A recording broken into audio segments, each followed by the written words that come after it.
Hello and welcome to another episode of Tech Talk with Ricky. My name is Ricky. You're here at Ricky D's Productions, and this week we have the Apple event. Basically, everything doesn't matter outside of the Apple event. This when an iPhone gets released. So we're just going to talk about the iPhone. So three things were actually released. Three things that I think are relevant. The first one was the iPad Pro. This is going to be your Surface competitor, and I put quotes under competitor because it's a really weird competitor.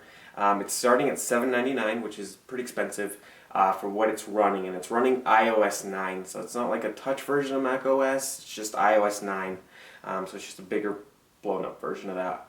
It is 12 inches, so that's one thing that people might like. If your tablet's like your one media device, you might like that bigger size. Also, if you like drawing and stuff like that.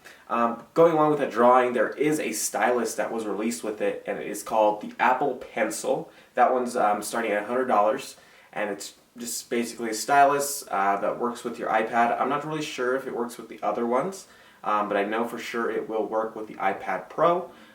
One thing that I saw that was really weird, to charge it, because it does need a charge, which is a good thing and a bad thing in its own way. It is a lightning charger that you need to use. But the lightning charger is the stylus, and then you plug it in to your iPad Pro, and that's how you charge it. I swear someone's going to break that.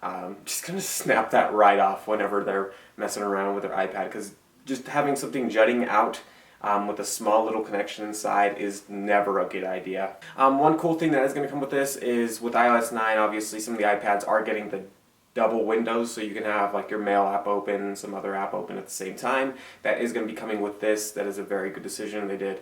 12 inches, you really need some type of multitasking. It also has a keyboard case that looks pretty nice, but like I said, it looks like it's a Surface competitor, but if you're going to be spending it to get this, I don't think you should go for this. I think you should go for the Surface because you get a full Windows version with a ton more stuff that you can do. You're getting iOS 9, and it doesn't really make sense why this is out or who this is out for. I'm not really sure who this is designated for. It's like Apple fanboys, I know, are going to get it probably.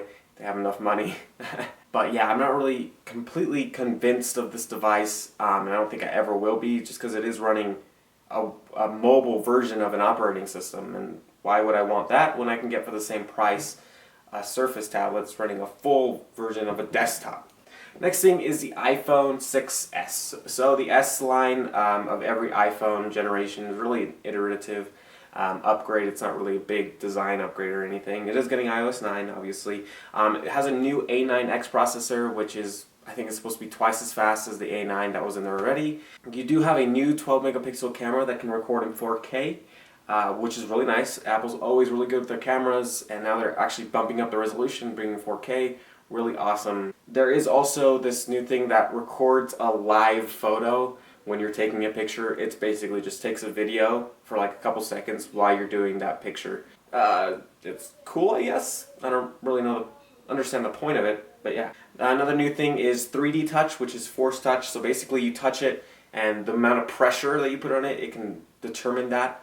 And it's called 3D touch. It was force touch in the Apple Watch. Looks pretty cool. Looks like a click and hold or a right click. Brings up another menu. And like when in the camera, you can press a little bit harder to bring up a menu in the home screen, selfie or emergency selfie, stuff like that. I think it's a really cool feature. I just hope it's implemented well. Like previews in Mail, which I saw, which was really cool, and also previews in Instagram. So, developers are already taking this and doing something with it, which is a really cool thing. There's also a new rose gold color, which is actually my favorite of all of them. It's kind of pink, and I've never had a pink phone, but I just think it looks really cool. I like it better than all the other ones. And then another bummer is it is starting at 16 gigabytes of storage, which is super dumb. I was surprised by this. Samsung's already out with 32 gigs as a standard, and Apple's still at 16. There's some other OEMs that are still at 16. They really need to bump this up to 32. Are you kidding me? Especially now that you're taking live photos. With every photo you have a video, and 4K. I mean, seriously, 16 gigs is not enough nowadays if you really use your phone a lot. Another thing is the new Apple TV. So they released a newer one. new hardware. I mean, if they have apps in it now, it's basically an Android TV. I still don't see the point of these things. Like, I just feel like you should buy a Chromecast and just cast it, because it's the exact same thing, but without the hassle of having a box. So I still don't understand the point of Android TV or Apple TV. Cool that they're doing it. And I mean, I guess you can play Crossy Roads on it, but really, do you want to play Crossy Roads on a 50-inch TV, or would you just rather take it up on your phone? And having something else playing on the background, I still don't understand it. It's just, mobile games on a TV just doesn't make sense to me unless you're playing like San Andreas or something like that. Anyways, guys, that's all for this week. Apple.